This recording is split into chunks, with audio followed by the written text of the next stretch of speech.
Assalamualaikum warahmatullahi wabarakatuh. Apa kabar anak-anak? Berjumpa lagi dengan saya di video pembelajaran pendidikan agama Islam. Pada kesempatan ini kita akan membahas materi tentang hormat kepada orang tua. Tentunya kata ini sudah tidak asing lagi bagi kalian ya. Namun sebelum lanjut, kita harus tahu dulu nih, apa itu orang tua?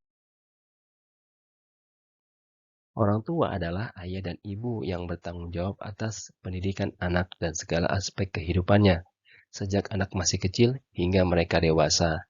Jadi orang tua ini adalah orang yang bertanggung jawab atas anak-anaknya, dari kecil hingga dewasa, yang merawat, mendidik, membimbing, bahkan sang ibu pun ketika si janin dalam kandungan selalu menjaga agar kondisinya tetap baik, begitu ya. Pentingnya berbakti kepada orang tua. Sangat penting ya, jelas ya. Untuk hormat dan berbakti kepada orang tua ini adalah hukumnya wajib. Yang kedua, taat dan berbakti kepada orang tua merupakan perbuatan yang terpuji. Yang ketiga, ridha Allah terletak pada ridha orang tua. Murka Allah terletak pada murka orang tua. Maksudnya di sini adalah ketika orang tua itu ridho, maka Allah pun akan ridho. Ketika orang tua itu murka atau marah, maka Allah pun akan murka atau marah. Kemudian dikaitkan juga dengan kisahnya Uwais Al-Qarni. Ketika itu Uwais sangat ingin bertemu dengan Rasulullah. Namun kondisinya ketika itu sang ibu sedang sakit-sakitan.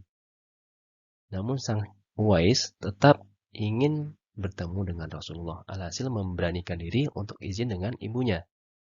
Dan sang ibu pun mengizinkan Uwais untuk pergi menemui Rasulullah. Namun dengan pesan ketika sudah menemui Rasulullah agar segera pulang kembali. Ketika berangkat dan pergi ke rumah Rasulullah, Uwais belum menjumpai Rasulullah karena ketika itu Rasulullah sedang pergi berperang. Namun karena ingat dengan pesan sang ibu, Uwais tetap pergi pulang walaupun tidak bertemu dengan Rasulullah gitu ya. Selanjutnya dalil tentang hormat kepada orang tua. Terdapat dalam surat Al-Isra ayat 23 sampai dengan 24. Kandungan ini yang pertama adalah harus menyembah Allah ya, tidak boleh menyekutukan.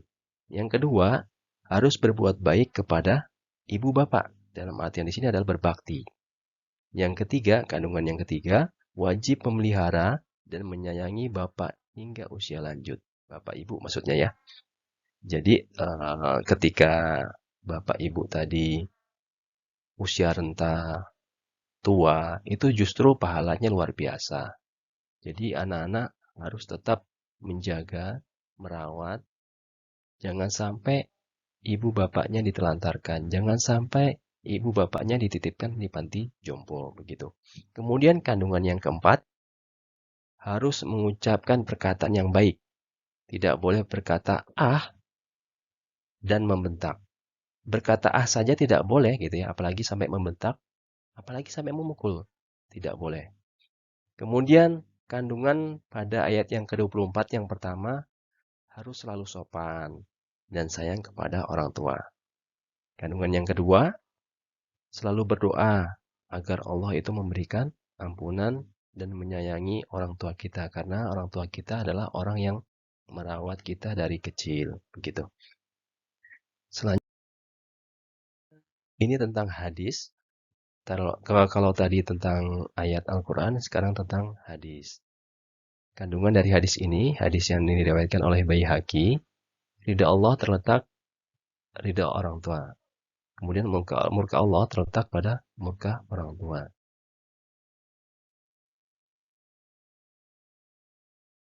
Selanjutnya, birrul walidain atau berbakti kepada orang tua. Menurut Imam Az-Zahabi, birrul walidain ini dapat ditempuh dengan 3 cara ya. Yang pertama adalah taat. Taat di sini selalu menaati perintah atau yang dianjurkan oleh orang tua. Kecuali dalam bentuk kemaksiatan ya, ini wajib ditolak gitu. Yang kedua adalah amanah. Menjaga amanah dari orang tua, baik amanah itu berupa harta, pesan, dan lain sebagainya. Yang ketiga, membantu Jadi ketika orang tua itu membutuhkan, harus selalu dibantu. Jangan mentang-mentang sudah menikah, orang tua diabaikan, begitu.